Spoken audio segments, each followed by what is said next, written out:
Hello అండి, మిద్దె తోటలో పల్లె రుచులు ఛానల్కి స్వాగతం. ఈరోజు వీడియో ఉల్లి చట్నీతో మీ ముందుకు వచ్చానండి. ఉల్లి చట్నీ చేసే ముందు మీకు ఒక నా జీవితంలో జరిగిన చిన్న స్టోరీ చెప్తాను మీకు.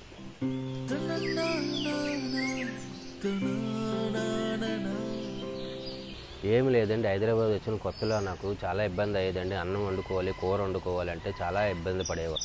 నేను ఊరు వెళ్ళినప్పుడల్లా మా అమ్మ కొన్ని వంటలు చేసి పంపించేదండి. అందులో ఈ ఉల్లి పచ్చడి ఒకటండి. ఈ పచ్చడి అనేది చాలా ఉపయోగపడేదండి నాకు. అంతేకాకుండా ఒక 10 రోజుల వరకు నిలవ ఉంటుందండి పచ్చడి. పొద్దుటే మనం ఆఫీస్కి వెళ్ళాలన్నా, పిల్లల్ని స్కూల్కి పంపించాలన్నా ఈ వంటకి చాలా ఇబ్బంది అవుతుందండి. అలాంటప్పుడు ఈ ఉల్లి పచ్చడి మనకు చాలా ఉపయోగపడుతుందండి. ఈ ఉల్లి పచ్చడికి కావాల్సినటువంటివి కొంచెం కారం అండి, కొంచెం చింతపండు, కొంచెం ఆవాలు, కొంచెం మెంతులు, తగినంత ఉప్పు, కొన్ని ఉల్లిగడ్డలు, ఇవన్నీ పోపు సామాన్లు. ఇవి ఉల్లిపాయలు కట్ చేసుకున్నాను. కట్ చేయకముందు మీరు ఏం చేస్తారంటే, మీకు అది చూపించలేదు, మర్చిపోయాను. శుభ్రం కడుక్కొని పక్కన పెట్టుకొని ఆరబెట్టాలండి. ఆరిన తర్వాత పొడి బొట్టుతో శుభ్రంగా తుడుచుకోవాలండి. ఎందుకు తుడుచుకోవాలి, ఎందుకు అంటున్నానంటే, మనకి పచ్చడి నిల్వ ఉండాలంటే మనం కడిగిన నీళ్లు దీనికి తగలకుండా శుభ్రం తుడుచుకోవాలండి. అందుకని కడగమని చెప్పాను. కడిగిన తర్వాత ఇవి ఏం చేయాలంటే ఇలా ముక్కలు చేసుకోవాలి. ముక్కలు చేసుకున్న తర్వాత కొంచెం నేను ఉప్పు వేసుకుంటున్నాను. మీకు ఉప్పు ఎంత కావాలంటే అంత వేసుకోండి. నేను ఒక 4 చెంచాలు వేసుకుంటున్నాను. కొంచెం ఉప్పు వేసుకున్నాను. ఉప్పు వేసుకున్న తర్వాత కొంచెం పసుపు వేసుకోండి. దీంట్లో ఈ మొత్తం శుభ్రంగా ఇదే స్పూన్తో మనం ఇలా కలుపుకోవాలి. ఇదిగోండి, చింతపండు దీంట్లో వేసుకోండి. వేసుకున్నాక ఉల్లిగడ్డలు దీంట్లో వేసుకోవాలి.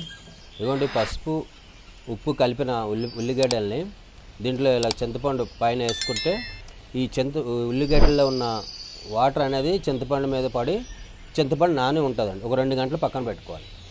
ముందుగా నూనె లేకుండా కొంచెం ఆవాలు, కొంచెం మెంతులు 2 వేసుకున్నాక ఇలా కొంచెం వేపుకోవాలండి. దోరగా వేపుకొని పక్కన పెట్టుకోవాలి. ఈ ఉల్లిపాయ పచ్చడి బ్యాచిలర్స్కి చాలా ఉపయోగపడుతుందండి. ఎందుకంటే చాలా తొందరగా అయిపోయే పచ్చడి అండి ఇది. ఇలా దోరగా వేగిన తర్వాత దాంట్లో తీసుకోవాలి. ఇప్పుడు పచ్చడి తాలింపు పెట్టుకుందామండి. ముందుగా గిన్నె వేడిన తర్వాత కొంచెం నూనె పోసుకుంటున్నాను.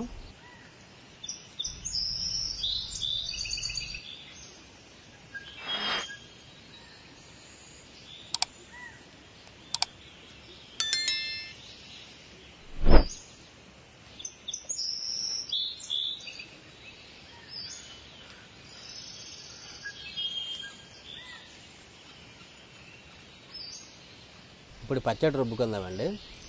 మీకు వీలైనంత మట్టుకి రోలు ఉంటే రోల్లో రుబ్బుకోండి, లేదంటే మిక్సీలో రుబ్బుకోండి. కానీ మిక్సీలో వేసినా కానీ రోట్లో వేసినా కానీ కచ్చాబెచ్చా రుబ్బుకోండి, మరీ మెత్తగా రుబ్బొద్దు. ఇదిగోండి, ముందుగా నానబెట్టుకుని ఉల్లిగడ్డలు, చింతపండు కలిపి దీంట్లో వేసుకోవాలి. ఇదిగోండి, 2 గంటల ముందు నానబెట్టుకుంది. ఇదిగోండి, కొంచెం చెమ్మ వచ్చింది. మీరు వాటర్ వేయొద్దండి.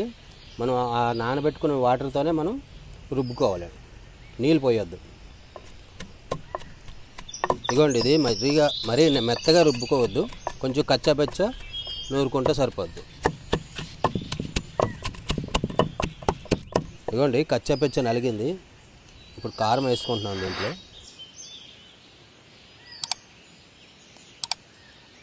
ఇదిగోండి, నేను 4 చెంచాలు కారం వేసుకున్నాను. మీరు ఎక్కువ తినేవాళ్ళు ఇంకా కావాలంటే ఇంకా ఎక్కువ వేసుకోవచ్చు, లేదు తక్కువ కారం కావాలంటే తక్కువ వేసుకోవచ్చు. ఇదిగోండి, నేనైతే ఇలా ఘాటు పెట్టి వేసుకుంటున్నాను వెల్లుల్లిపాయలు. మీరైతే తాలింపు పెట్టినప్పుడు వెల్లుల్లిపాయలు వేసుకొని తాలింపులో వేసుకోండి, లేదనుకుంటే ఇలా ఘాటు పెట్టి వేసుకోండి. నా స్టైల్లో నేను వేస్తాను. ఇదిగోండి, ఇప్పుడు తాలింపు దీంట్లో వేసుకుంటున్నాను. ఆవాలు, మెంతులు పొడి వేసామండి, కానీ వీడియో క్లిప్ మిస్ అయింది. అది ఇదిగోండి, శుభ్రంగా లోపలికంటే కలుపుకొని, ఇది నిలవ పచ్చడి కాబట్టి కొంచెం నూనె వేసుకోండి. ఇప్పుడు కొంచెం టేస్ట్ చూద్దామండి ఎలా ఉందో. అన్నీ సరిపోయానండి, చాలా బాగుంది. ఉప్పు కూడా మీరు టేస్ట్ చూసుకోండి, ఉప్పు సరిపడగా వేసుకోండి. కొంచెం ఉప్పు తక్కువ అయితే బూజు వస్తుంది, అందుకని ఉప్పు సరిపడగా వేసుకుంటే కరెక్ట్గా ఉంటుంది పచ్చడి, చాలా బాగుంటుంది. ఇదేంటి ఈ వీడియో మీకు నచ్చినట్లయితే లైక్ చేయండి, షేర్ చేయండి, సబ్స్క్రైబ్ చేసుకోండి.